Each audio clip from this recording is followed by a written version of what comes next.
हरि ओम्। नमः सर्वेभ्यः। अद्य श्रीमद्भगवद्गीतायाः प्रथमभागस्य 15. दिनम्। अत्र एतावत्पर्यन्तम् अस्माभिः प्रथमोऽध्यायः समापितः। प्रायशः अहं चिन्तयामि यदि भवन्तः ये केऽपि इच्छन्ति अत्र एतावत्पर्यन्तं किं पठितं तदेकवारं संक्षेपरूपेण वक्तुं शक्नुवन्ति वा इति। नमस्कारः महोदय, सुप्रभातम्। सुप्रभातम्। आरम्भं करोमि महोदय। आमां क्रियताम्। प्रथम अध्याये अत्र विषयः अस्ति धृतराष्ट्रः प्रश्नः सञ्जयं प्रति सः पृष्टवान् रणक्षेत्रे किम् अभवत्। पूर्वमेव कानिचन दिनानि मध्ये एतद् स्पर्धा अभवत्, स्पर्धा नास्ति युद्धम् अभवत्। अतः सः इदानीम् इच्छति। सञ्जय तद् दृष्ट्वा दिव्यदृष्टि यद् सः प्राप्तं व्यासेन दत्तं दिव्यदृष्टिं प्राप्य सः इदानीं वर्णनं करोति। तत्र कथं पाण्डवाः सन्ति, कथं भीष्मः सन्ति, के सन्ति, के योद्धाराः सन्ति, कथं ते ये सर्वे। दुर्योधनः तत्र किं करोति, द्रोणाचार्यं समीपे गत्वा कथं सः वदति पाण्डवपक्षाणां योद्धारः के सन्ति, पक्षे योद्धारः के सन्ति, सः वर्णनं कृतवान्।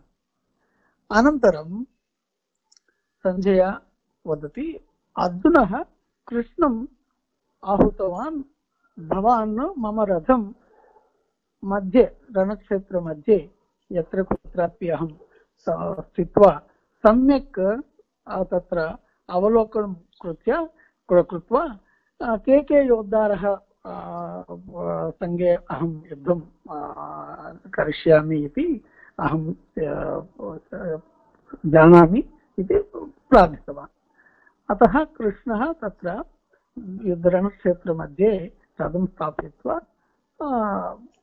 अर्जुनं उक्तवान्, अस्तु।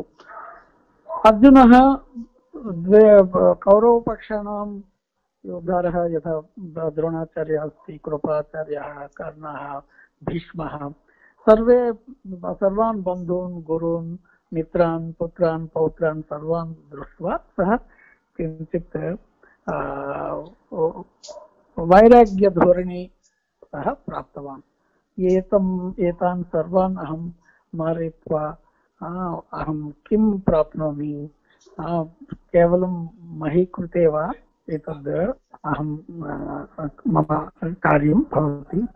तादृश सः वैराग्यदृष्टिकोणेन अत्र स्थित्वा कृष्णम् उक्तवान्, अहम् एतद् कार्यं कर्तुं न सम्यक् भवति। अत्र योद्धारः मरणं प्राप्य अहं किं सुखम् अनुभवामि, मम गुरु, पिता, पौत्राः सर्वे मरणं प्राप्नुवन्ति चेत् एतद् राज्यं स्वीकृत्य सुखभोगान्, रुधिरभोगान् इत्युक्ते तान् मारयित्वा अत्र रक्तं प्रवहति, तन् अत्र दृष्ट्वा अहम् एतद् राज्यं कथम् अहम् अनुभवामि इति सः उक्तवान्। अनन्तरं सः एतदपि उक्तवान्, जनाः मरणं प्राप्नुवन्ति चेत् तेषां स्त्रियः दुष्टकार्येषु व्यवहृतं सम्भवन्ति, अतः कुलनष्टं भवन्ति। पितॄणां कृते अपि पिण्डप्रदानं न भवति। तादृश व्यवहारं भवति चेत् केवलं नरकमेव वयं प्राप्नुमः, तद् किमर्थं। तादृश उक्त्वा सः रथे तस्य शशरं चापम् अत्र विसृज्य रथमध्यभागे सः उपविष्टवान् इति अत्र संक्षिप्तेन सारांशः महोदय। धन्यवादः। उत्तमं, धन्यवादः। प्रथमाध्यायस्य संक्षेपमिति वयं यदि पश्यामः, प्रथमाध्यायस्य नाम अर्जुनविषादयोगः इति। तत्र मुख्यः विषयः अर्जुनस्य विषादः एव, परन्तु तत्रापि भागद्वयं वस्तुतः अस्माभिः दृष्टं। तत्र 20तमश्लोकपर्यन्तम् एकः पूर्वभागः, ततः परम् अन्तिमभागः इति भागद्वयं। तत्र द्वितीये भागे एव अर्जुनस्य विषादः दर्शितः। तत्र पूर्वस्मिन् भागे तत्र युद्धक्षेत्रस्य वर्णनं भवति। आदौ धृतराष्ट्रः तत्र सञ्जयं पृच्छति, तत्र इत्युक्ते भीष्मपतनात् परं पृच्छति, तत्र किम् अभवत् प्रथमदिनतः सर्वं पुनः वदति इति सः वदति। तदानीं पुनः सञ्जयः प्रथमदिनतः यद्यत् जातं तत्सर्वं पुनः वक्तुम् आरभते। तत्र प्रथमं दुर्योधनः पाण्डवसेनायाः वर्णनं करोति, ततः परं स्वस्य सेनायाः कौरवसेनायाः अपि वर्णनं करोति। अग्रे अत्र केषुचित् श्लोकेषु साक्षात् दुर्योधनस्यैव वादः तत्र दृश्यते। ततः परं पुनः सञ्जयः भीष्मः शङ्खनादं कृत्वा युद्धघोषं कृतवान् इति सः वदति। तदनुगुणं भीष्मं तत्र अन्ये अपि स्वस्य स्वेषां शङ्खान् नादितवन्तः इत्यपि वयं दृष्टवन्तः। तत्र केवलं शङ्खानां नामानि पुनः सेनयोः परिचयः एव तत्र प्रथमभागे आसीत्। तथा द्वितीयभागे प्रायशः तत्र 20तमश्लोकपर्यन्तं तत्र प्रथमभागः। 21तमश्लोकादारभ्य तत्र अर्जुनः वदति, ऋषिकेशं प्रति वदति, कृष्णं प्रति, सेनयोः उभयोः मध्ये रथं स्थापयतु, यतः अहं सर्वान् योत्स्यमानान् अहं द्रष्टुमिच्छामि, अतः यत्र स्थित्वा अहं सर्वान् द्रष्टुं शक्नोमि तथा मम रथं स्थापयतु इति कृष्णं प्रति आज्ञां करोति। पुनः तत्र किं भवति, कृष्णः तथैव तत्र सेनयोः उभयोः रथं स्थापयति। स्थापयित्वा अत्र कृष्णस्य वाक्यं भवति, कृष्णः अत्र मध्ये रथं स्थापयित्वा पश्येतान् समवेतान् कुरु सर्वान्, अत्र ये सन्ति सर्वान् अत्र पश्य इति सः वदति। अत्र वस्तुतः यद्यपि एतद् कृष्णस्य वचनं भवति, परन्तु सञ्जयेन एव तद्वचनम् उच्यते इति अत्र ज्ञेयम्। अत्र सम्पूर्ण प्रथमाध्याये कृष्णस्य साक्षात् वचनं किमपि न भवति, अत्र एकमेव वाक्यं भवति, तदपि सञ्जयेन उच्यते, कृष्णः उक्तवान् इति सञ्जयः वदति। तत्र अत्र एवं मध्ये स्थापयित्वा सर्वान् पश्य इति कृष्णः वदति। वस्तुतः तत्र अर्जुनः योत्स्यमानान् इत्युक्ते यं प्रति अथवा यैः सह तेन योद्धव्यमस्ति तान् द्रष्टुमेव सः इष्टवान्, परन्तु वस्तुतः यदा सः मध्ये गतवान् तदानीं तत्र स्वबान्धवान् एव सः दृष्टवान् इति ज्ञेयम्। अत्र श्वशुरान्, सुहृदः, सेनयोः, पुनः आचार्याः, मातुलाः, भ्रातरः, एवं स्वस्य बान्धवान् एव सः दृष्टवान्, तत्र योत्स्यमानान् न दृष्टवान् इति भावः। तेन तत्र कृपा अपि भवति, कृपया तेषां नाशः अग्रे भविष्यति इति चिन्तया च तस्य शोकः भवति। यदि शोकः भवति, शोकप्रभावेन तस्य पुनः तस्य गात्राणि सीदन्ति, मुखं परिशुष्यति, पुनः शरीरे वेपतुः भवति, पुनः रोमार्षः जायते। एतत् सर्वं वयं दृष्टवन्तः। एतत् सर्वं किमर्थं जायते? शोकप्रभावात् तत्र जायते इति ज्ञेयम्। पुनः शोकात् परं तस्य मोहः भवति। मोहेन सः किं चिन्तयति?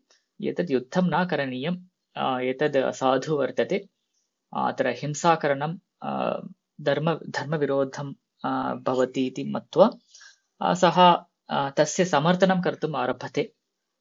कथम् आरम्भे? सर्वाणि विपरीतानि निमित्तानि सः पश्यति। अतः यदि वयं युद्धं कुर्मः, अत्र युद्धकरणेन श्रेयः न भवति इति तस्य मतं। प्रथमं सः किं वदति? आदौ प्रभावेन तद् युद्धं न करणीयं, युद्धकरणेन यत् प्राप्यते विजयः वा राज्यं वा सुखं वा तेन किमपि प्रयोजनं नास्ति। इत्युक्ते येषां निमित्तम् अहं युद्धं कर्तुम् इच्छामि ते सर्वे अत्र युद्धे एव भवन्ति, तेषु प्रायशः बहवः मृताः अपि भवन्ति। अतः तेषां कृते क्रियमाणेन युद्धेन किं प्रयोजनम् इति तस्य वादः।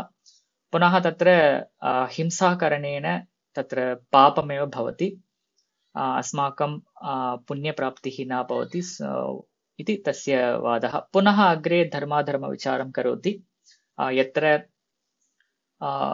हिंसा न, इत्युक्ते हिंसाकरणं तु क्षत्रियाणां धर्मः भवति, परन्तु अहिंसा तु सामान्यधर्मः भवति। परन्तु अधुना सः अहिंसा सामान्यधर्मः श्रेयान् इति मत्वा तदनुगुणं सः समर्थनं करोति अत्र इति ज्ञेयम्। पुनः तत्र यदि वयं युद्धं कुर्मः अत्र कुलस्य नाशः भवति, कुलस्य नाशे कुलधर्माः नष्टाः भवन्ति,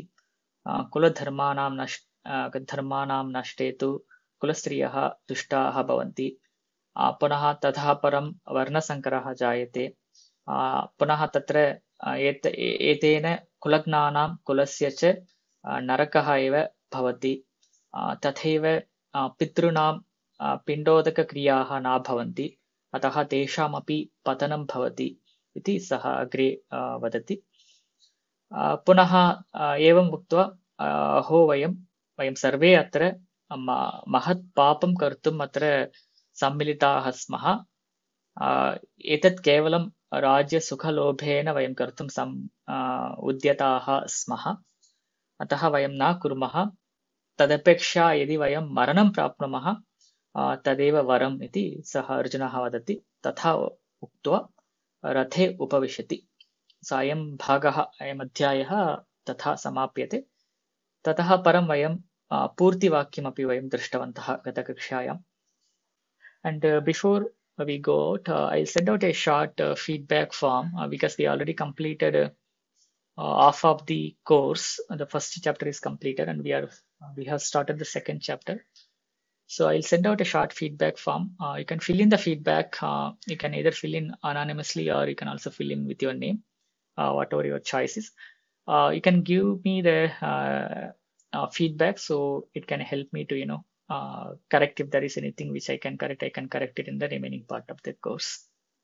We didn't have any exercise as such in the last one chapter.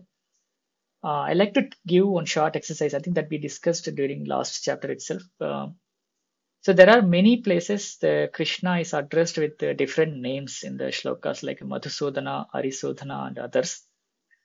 Can you go through the shlokas and gather the names in all the shlokas, and that's first exercise. And the second exercise is you can go over the commentaries of those shlokas and find out why that particular name is used by Vyasa or somebody, right? That you can actually try it out as an exercise. So with this exercise, we will get the habit of reading the commentaries for Bhagavad Gita. So just find out all the Krishna names. Second, go through the comments of those shlokas and identify why that particular name is used.